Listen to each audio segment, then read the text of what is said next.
Is there still hope? Holla at me, baby, bust it open, bring it back. I'm the realest killer in it, I don't even need an act. Throwing up the racks, I'm just throwing up the racks, baby. Hello, mate! You alright? What's up? Welcome back to Football Therapy with me, your host, John. I do hope you're doing well, dear sweet friend, my viewers. I really do hope that. Hanging out here in the office. Gonna talk a little bit today about the discussion, the talking points of yesterday's comprehensive away win in Europe. Mudryk winning man of the match with a goal and 2 assists. His best performance in a Chelsea shirt. Of course, not against the highest opposition. He's a tough one, Mudryk, isn't he? Because he's shown flashes and glimpses of world-class ability. We all remember his debut at Anfield and, against Liverpool, looking like an absolute demon. We see, a goal I showed here on the channel that eventually got copyright strikes when he took the ball off Gallagher, dribbled through everyone and nutmegged, rounded the keeper and finished. Like, these world-class moments from Mudryk. And, of course, just incredible pace. But fading in games, we've never seen a complete performance. And yes, it's the Conference League. And yes, Panathinaikos aren't in the best moment. But it's still a tough away atmosphere in a European game. And a comprehensive performance. Mudryk's best performance in a Chelsea shirt. I'm going to read you possibly all of it or some of it. Liam Toomey's article on The Athletic. We're going to go into that. And together we're going to talk about Mudryk. Were we wrong? A lot of people have written him off. I remember doing polls on my social media here on the channel. The vast majority have written off young Misha Mudryk. And understandably so, by the way. I'm not going to be like everyone's mugs for not believing in him. Because, he's been here for nearly 2 years now, right? And did he come in January? I think so. Come on. And of course, mitigating circumstances, horrendous stuff having to deal with in his home country that will of course affect everyone. But when you play football for a long amount of time with a team in a certain league, in a certain landscape, you got to learn what you can do, right? It's tough. We've had different managers with different perspectives. Trying different methods of getting the best out of him. I said yesterday, most recently it was Pochettino who was assigned to get the best out of Mudryk, and he really did try the arm around the shoulder jobby. Do you know what I mean? Like I said, you doing the crossbar challenge with him every training and really trying to sort of have this emotional intelligence, empathetic view, which didn't work. And then you've got Mr. Enzo Maresca, who looks like he's got the Tutto Bene way of doing it, mate. And he's been a little bit more rough with him, a little bit more stick than carrot. And it's kind of working. And I joked yesterday, Mudryk got really angry in that game and was screaming at possibly Dewsbury Hall. And just dropped an absolute excellent performance. So maybe we need angry Mudryk. And maybe Enzo Maresca's doing it right. So we're going to get into all of that today. Thank you guys for supporting the content. As always, if you want to support the content, easy, just like the video. If you do choose to subscribe, hit the bell. And let's get into it. Alright, Toomey says this. 2 minutes into the second half at Athens Olympic Stadium, a chasm suddenly opened in the middle of Chelsea's defence, and Panathinaikos winger Pelestri, a Uruguayan international on the books of Manchester United until last summer, charged purposefully into an ocean of space directly towards Philip Jorgensen's goal. In a truly competitive football match, this scenario would constitute real jeopardy, particularly with Chelsea only 1-0 up at the time, but the mood of the moment was something closer to mild intrigue, and it was gone in seconds. The recovering Benoit Badiashile and Renato Vega forced Pelestri to check his run before he reached the Chelsea penalty area and sloppily gave the ball away as he tried to offload it to a teammate. Wow, we're really starting with the highlights of this game, to me. Within 2 minutes, Chelsea worked the ball forwards, unimpeded to the right flank where Pedro Neto easily beat his man, floated in a cross to the back post. Mykhailo Mudryk arrived and headed it into an empty net, doubling our lead and ending the pretense of this Europa Conference League game as a contest with more than 40 minutes left to play. By the way, that header as well. I love header into the ground. I said it in my match review. Just if you get a ball, keepers hate it, head it into the ground because they're going to sort of stick out. If you head it towards goal, they're going to try and get a body part in the way. But as soon as you get that angle down and up, they hate it, mate. To say Chelsea cruised to victory against Panathinaikos would be a severe understatement. Joao Felix did whatever he wanted. Mudryk had his best game for the club, and of course we're going to come back to Mudryk at the end of this article. And Nkunku maintained his impressive goals per minute ratio with nerveless penalty, despite rarely having to break into a sprint. The hardest working person in the Athens Olympic Stadium might have been the Gate 13 Ultra, who dutifully harassed the away side with a green laser pen all night, despite numerous stern warnings to stop from the stadium announcer. Yeah, it's very like laser pens. It's very international tournamenty, isn't it? Like World Cup, you know, Euros and stuff like that. Never really in club football, not as much. I suppose more so in Europe.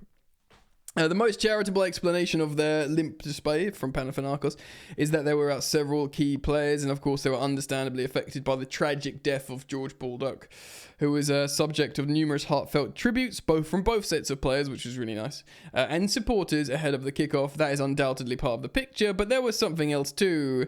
This is the highlight here, ladies and gentlemen. And of course, this is a salient point because Enzo Maresca was asked about this. I'm going to read what Tarumi says first. According to Transfermarkt, Panathinaikos have the fourth highest squad market value of the 36 teams in the Conference League, which is 107.5 million euros. Chelsea's first Europa League conference opponents after this month, Ghent, were at 68 million. And there are no prizes for guessing which club is first by a galactic distance. Yes, it's Chelsea. Their starting 11, Chelsea starting 11 against Panathinaikos was more than $500 million in transfer fees to assemble. Whoa! Because I suppose like Felix played, Nkunku played, Mudryk played, expensive. Neto played, expensive. Caicedo played. Kukurea played, who's expensive. Yeah, damn. With every outing, it feels more and more absurd that Chelsea are in this tournament, even if Maresca made a point and pushing back on the narrative. Yeah, so this is what I wanted to talk about before we talk about Mudryk. We are super juiced in this competition and we should win it, and I'm quite excited to win it. I've been really transparent about that. I'd much rather be in the Conference League than not in Europe, and indeed, of course, the Europa League is a higher level, but we've never won the Conference League, of course, and there is something to be said, like, you've won every single trophy available, and we're the only team in world football to do that. And like, look, we're a young developing team. We're in the conference. Let's win the conference. Let's tick it off our list. Let's be the only team to win everything else. And let's go back into the Champions League. That's the plan here, you know. So I am kind of happy we're in the Conference League. I've kind of been firm on that. But yeah, Enzo Maresca was asked. He was like, look, this is kind of strange. You're not a Europa League, Conference League club, but you're here. Like, you know, what's going on? And he says, look, let me ask you a question, he says to the guy. And he's like, all right. If we play in the Conference League, then it's because at the moment, we belong in the Conference League. If next year or 2 years we play in the Champions League, it's because we deserve to play in the Champions League. I think football always puts you where you deserve to be. Yes! We finished mid-table 2 seasons ago. We finished 6th. This is where we deserve to be. If you've got the arse that we're playing in the Conference League and you're being miserable about it, then just be a miserable person. The truth is, we're trending in the right direction. It's a European competition that allows us, affords us, grants us the opportunity to play young developing players in rotation that need the time and need the games to develop chemistry and familiarity with each other, and indeed the coach, and indeed themselves as young footballers. It's, in many ways, the perfect competition. Maybe the Europa League would have been better in some ways, but it would have been more testing. This is the way. It says, right, it's a brave new dawn at Chelsea. Let's take this opportunity with our second 11 to win the one trophy we have never won and use it as a developing and building tool. I think that's great. That's not even me being, that's not even like a glass half full Jan thing. That is, objective, factual situation. So It's worth remembering Chelsea are here as a quirky consequence, of course, Man United winning the FA Cup. We did actually last season qualify. For that's another reason as well. We did qualify for the Europa League in terms of 6th. So we were that good, and that's how good we were. And that's how we've been trending in a positive direction. I really like what he said there, Enzo Maresca. He's like, no, shut up, mate. This is where we are. We deserve to be here. Let's do better and and develop ourselves so we deserve to be in the Champions League and beyond. Good. So Toumi wrote in that article there, and I heard him say it on the Athletic Daily Briefing, that this is Mudryk's best ever performance in a Chelsea shirt, which got me thinking, was it?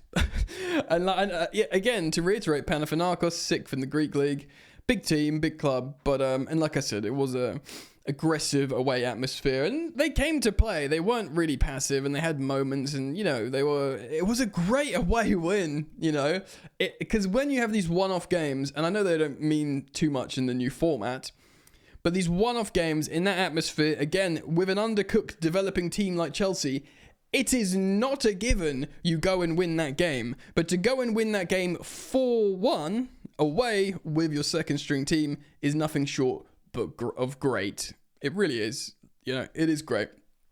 So we went there, and I was thinking, Mudryk's best ever performance for Chelsea, and I thought, other than, like I said at the top of the video, these moments, these excellent and exciting world-class moments, but then great for a highlight reel, great for posts on X, Twitter, Instagram, Reels. You see these, you flick on these reels and you see these moments of Mudryk dribbling past people, devastating pace on the break, scoring a great goal, maybe. He scored a small handful of goals for Chelsea. You go, oh yeah, he looks like a really effective player. But it kind of means nothing when you fade for the rest of the game. And that's why he's such a frustrating player for managers, because they'd rather have a player that's quietly doesn't really do anything all game, but is a helpful functioning cog in the machine and can't do these moments for Mudryk.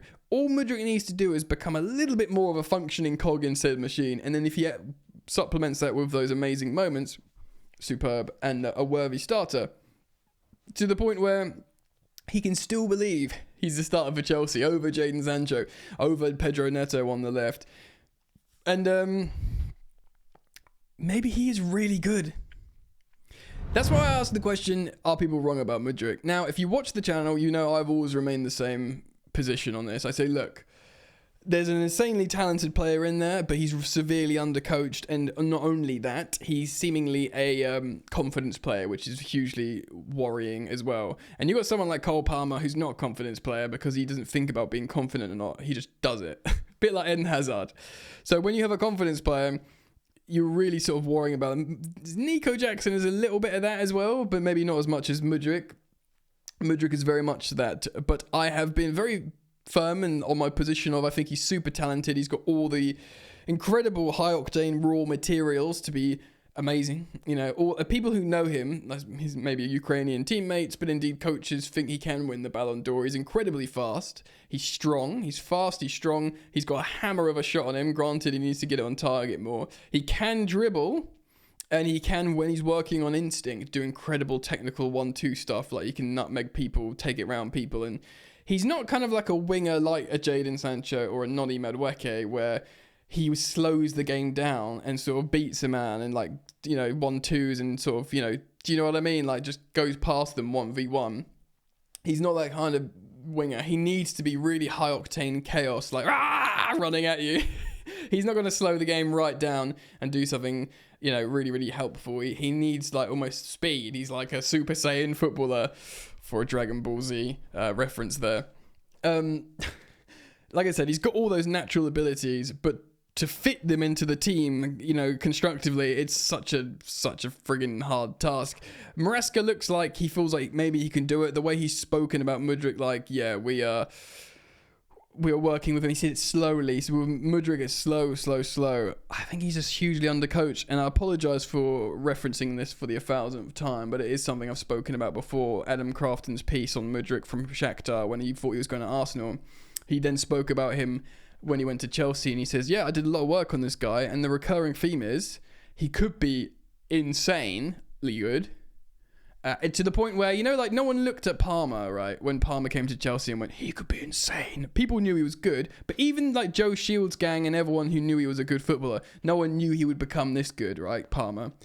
People looked at Mudryk and they were like, yeah, he could be insane. Like, unlike Palmer. I'm not saying he's going to be like Palmer or better.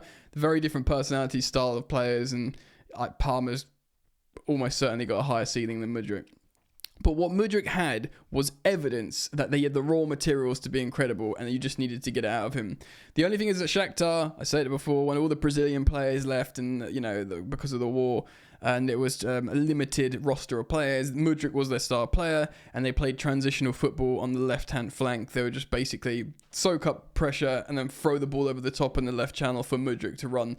Chelsea, of course, aren't going to play like that. A lot of Prem teams don't, Maybe if he was playing for Brentford and he was up top with Ivan Toney and Confident or something. Do you know what I mean? But it's certainly Chelsea and Arsenal, who he was going to go to, aren't going to play like that. So really, he was really unprepared for this kind of Premier League move.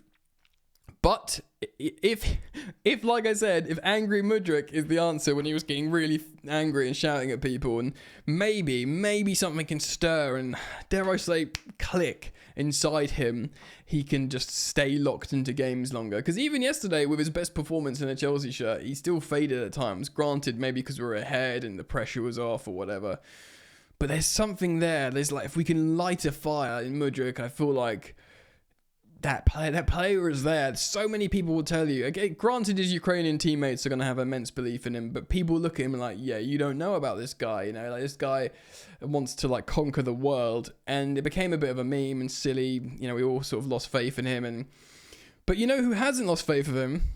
Chelsea. Now, of course, the management, the coaching staff, both Pochettino and Enzo Maresca, have been assigned to try and sort him out, basically get what's out of him. But the hierarchy at Chelsea, the owners, the sporting directors, the scouts, people like that, they look at him and they're like, it's in there. We can't give up because this superb asset attacking player is in there. And they have had offers. They've had good offers for Mudryk to alleviate themselves of a player that's not working at the moment. Even loans to go and play, and they were saying, no, he's good. We're not going to give up. He's ours, and we want to make it work. So, has the opinion changed of the masses? Let me know in the transition again. Let me know in the comment section below how you're feeling about it. A little reminder, guys, call to action if you want to follow me on socials at Football Yannick on Instagram. Also, my second channel is Football Yannick, where I talk about other football related things. And yeah, man, I hope to see you back here soon. Mwah! Take care of yourselves. Peace.